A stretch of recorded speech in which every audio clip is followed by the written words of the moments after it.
হাজারো চড়াই উতরাই পেরিয়ে যারা স্বপ্নের দেশ আমেরিকায় পাড়ি জমিয়েছিলেন, একটি স্থায়ী ঠিকানার আশায় দিন গুনছিলেন, তাদের সেই রঙিন স্বপ্নে এক মুহূর্তেই যেন বড়সড় এক ধাক্কা লাগল।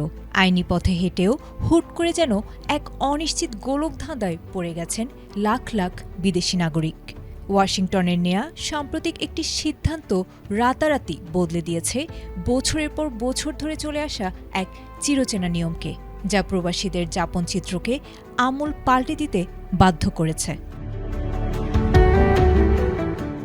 মার্কিন নাগরিকত্ব ও অভিবাসন সংস্থা এক নীতিগত স্মারকে জানিয়েছে, এখন থেকে শিক্ষার্থী, পর্যটক বা সাময়িক কর্মীরা যুক্তরাষ্ট্রে অবস্থান করে আর স্থায়ীভাবে বসবাসের কিংবা গ্রিন কার্ডের আবেদন করতে পারবেন না।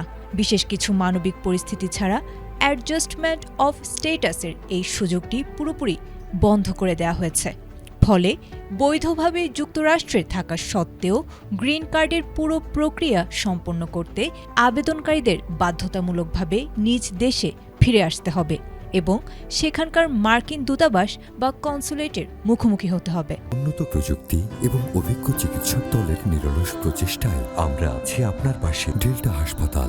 ডোনাল্ড ট্রাম্প প্রশাসনের অভিবাসন নীতি কঠোর করার এই ধারাবাহিক পদক্ষেপকে সমর্থন করে দেশটির অভ্যন্তরীণ নিরাপত্তা বিভাগ DHS স্পষ্ট জানিয়েছে, অভিবাসন ব্যবস্থার আইনি ফাঁকফোকর ও অপব্যবহারের দিন শেষ।